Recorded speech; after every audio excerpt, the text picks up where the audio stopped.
4 जून को लोकसभा चुनाव के नतीजे आएंगे। नतीजों से पहले हरियाणा बीजेपी ने चिंतन और मंथन किया है। भीतरघात पर भी बात हुई है, लेकिन बीजेपी के मंत्री अभी भी 10 की 10 सीटें जीतने का दावा कर रहे हैं। हरियाणा सरकार में पंचायत मंत्री महिपाल ढांडा ने जी मीडिया से एक्सक्लूसिव बातचीत की है और कई मुद्दों पर चर्चा की है। सुनिए। हरियाणा में मतदान हो चुका है और 4 तारीख का इंतजार है कि कौन सा जो पार्टी है कहीं ना कहीं ज़्यादा सीटें लेकर आती है। और तमाम जो पॉलिटिकल पार्टी हैं, बीजेपी हो कांग्रेस हो, अपना अपना चिंतन और मंथन भी कर रहे हैं, अपने आंकड़ों पर भी साध कर देख रहे हैं। मंत्री हमारे साथ हैं, पंचायत मंत्री महिपाल ढांडा जी, उनसे बातचीत करते हैं। आप लोगों का चिंतन मंथन शिविर सब हो चुका है, अब क्या दावा निकल कर आया मंत्री जी? दावे की बात नहीं है, हकीकत है। हमारे कार्यकर्ताओं ने जो मेहनत की, जनता के बीच में माननीय प्रधानमंत्री जी की गारंटी को जब उन्होंने लोगों के बीच में रखा तो लोगों को स्पष्ट तौर पे कहा कि हमने कहा था कि हम लोग इस देश पर लगे कलंक धारा 370 को ख़त्म करेंगे। हमने ख़त्म किया। लोगों की भावनाएं थी कि भगवान श्री राम का मंदिर भव्य मंदिर बने। हमने उस बात को जनता की सिरे चढ़ाया और भगवान श्री राम का मंदिर बना।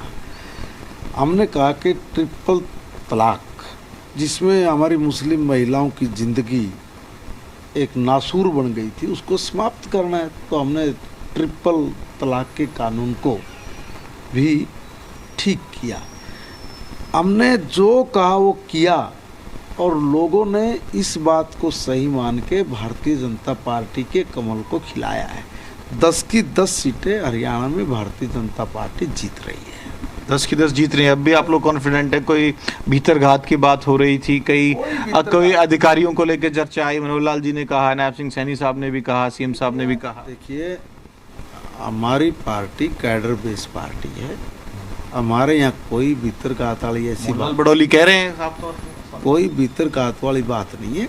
कुछ लोग इस तरह के होते हैं जिनकी कोई छुटमुट बात आती है, वो हमारा पार्टी का इंटरनल मामला है। हम लोग उसको अपने घर में ठीक करेंगे और हर बार ठीक भी करते हैं। रही बात अधिकारियों की, ये बात सही है कि कांग्रेस ने सदा लोकतंत्र की हत्या की है। ये हार बर्दाश्त नहीं कर सकते। जब श्रीमती इंदिरा गांधी के खिलाफ इलाहाबाद हाई कोर्ट ने फैसला सुनाया तो उन्होंने लोकतंत्र का गला घोट दिया, सारे देश में इमरजेंसी लगा दी। इस बार भी इन्होंने श्याम दाम दंड भेद की नीति अपनाई और दबंगता की।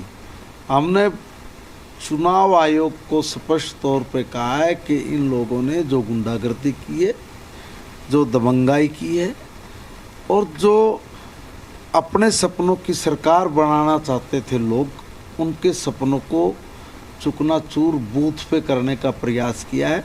चुनाव आयोग इस पर सख्ती बरते, ऐसा भारतीय जनता पार्टी ने कहा है। कहाँ हुआ है, कौन सी जगह घटनाएं हैं? उस दिन नहीं रोकी गई, बाद में रिपोर्ट आई आप लोगों के पास, थोड़ा डिटेल में तो बताइए। अगर ऐसी चीजें हुई हैं हरियाणा में तो कहाँ हुई हैं? देखिए, कई स्थानों पर हुई है। अब ऐसा नहीं हो सकता है कि भाई कोई स्पेसिफिक कोई 1-2 जगह की घटना नहीं है, काफ़ी जगह घटना हुई है। जहाँ से भी हम लोगों को रिपोर्ट मिली वहाँ की बातें हमने चुनाव आयोग के समक्ष हमारी पार्टी के मंच से रख दी गई हैं।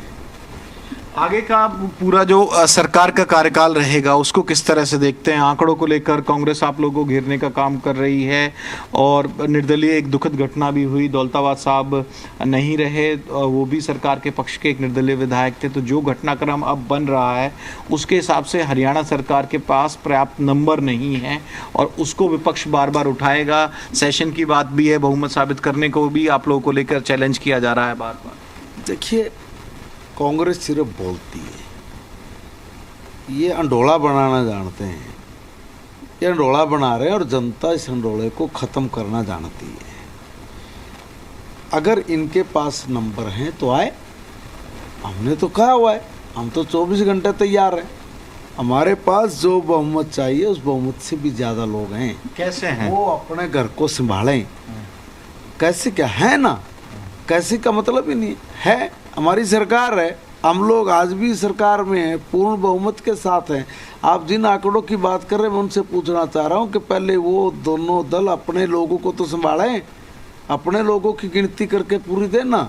बहुमत तो उनको नहीं साबित करना, सरकार को साबित तो हम बहुमत साबित कर रहे हैं, हमारा बहुमत है। जब आएंगे तब बात करेंगे, फ्लोर पे। या जब वो आएंगे तो बात करेंगे ना। ओवरऑल चुनाव कैसा रहा भाजपा के लिए, और आगे इससे जो अगला ही चुनाव है वो भी बहुत दूर नहीं है। आप संगठन में भी तमाम पदों पे रहे हैं, मंत्री भी हैं सरकार में, लेकिन पार्टी की कार्यशैली से आप अच्छी तरह जानकार हैं, तमाम चीज़ें देखते हैं। एक आखिरी मेरा अंतिम सवाल यही है कि आगे की राह हरियाणा में बीजेपी किस तरह से तय करेगी, क्योंकि सितंबर आते आते लोकसभा चुनाव के बाद अब जो विधानसभा चुनाव का भी बिगुल 1-2 महीने के बाद। भारतीय जनता पार्टी, मैंने पहले भी कहा कि हम लोग कैडर बेस है, हमारा कैडर बहुत मजबूत है।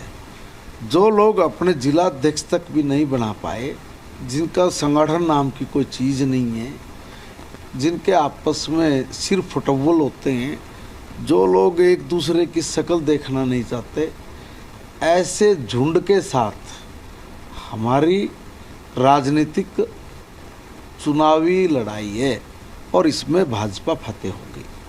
फिर से तीसरी बार बहुत अच्छे बहुमत के साथ हम लोग अपनी सरकार बना के चलेंगे। शुक्रिया हमसे बातचीत करने के लिए। तो महिपाल ढांडा साहब, पंचायत मंत्री हरियाणा सरकार से जुड़े मुद्दों पर भी बातचीत कर रहे थे, और बहुमत की जो बात है उसके अलावा जो जीत का कॉन्फिडेंस है, भाजपा के वरिष्ठ मंत्री हैं तो उनका भी साफ तौर पर अभी भी जो दावा है 10 की 10 सीटों को लेकर हरियाणा में है। विनोद लांबा, जी मीडिया, दिल्ली।